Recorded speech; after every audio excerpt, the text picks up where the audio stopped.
अस्सलाम वालेकुम दोस्तों, अपनी नेक्स्ट वीडियो के साथ आपको वेलकम करता हूं अपने इस चैनल में। उम्मीद है आप सब खैरियत से होंगे। यूके के बारे में भी काफ़ी ज़्यादा दोस्तों के कमेंट आते हैं और आप लोगों को इस वीडियो में मैं यूके के कुछ लॉ के बारे में बताऊंगा।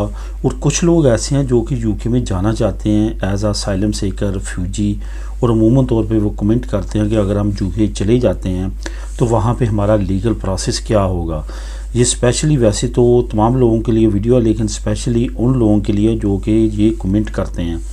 आपको ये बताता चलूँ कि यूके का इल्लीगल इमिग्रेंट्स के बारे में अगर देखा जाए तो फ्यूचर की बहुत ज़्यादा अच्छा नहीं है।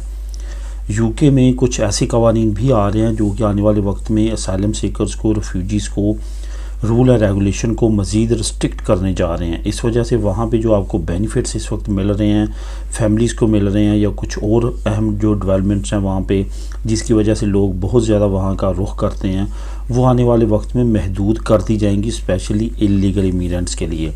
इस वजह से आप इल्लीगल ना सिर्फ यूके में बल्कि किसी जगह पे भी जाने का इस वक्त ना सोचें। कोशिश करें कि लीगल प्रोसेस के ज़रिए ही आप किसी मुल्क में जाएं, उसमें आपका ही फ़ायदा और आपके आने वाले फ्यूचर में भी आपको जल्द वो मुकाम मिलेगा जो कि आप काफ़ी अरसा बाद लीगल होने के बाद हासिल कर सकेंगे।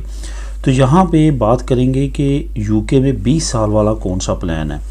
यूके में फॉर एग्ज़ाम्पल आप लीगल गए लेकिन उसके बाद आप वहाँ पे अनफॉर्चुनेटली इल्लीगल हो गए, तो फिर आपको 20 साल तक वहाँ पे रुकना पड़ेगा, प्रूफ इकट्ठा करना पड़ेंगे, और उन प्रूफ की बेस पे 20 साल के बाद आप वहाँ पे लीगल हो सकते हैं।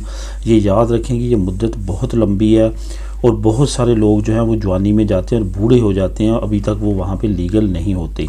शादी करना वहाँ पे इंतहाई मुश्किल है। इल्लीगल इमिग्रेंट्स के गिर्द मज़ीद घेरा तंग करने जा रहे हैं। लास्ट जो कल मैंने वीडियो अपलोड की थी वो इसी कानून के मुताबिक की थी, वो भी आप देख सकते हैं। यूरोपीय यूनियन का कानून है वो भी मुअत्तल करने जा रहे हैं ताकि इल्लीगल इमिग्रेंट्स को वहाँ से डिपोर्ट किया जा सके और उनको जो बेनिफिट्स मिल रहे हैं उनको रोका जा सके।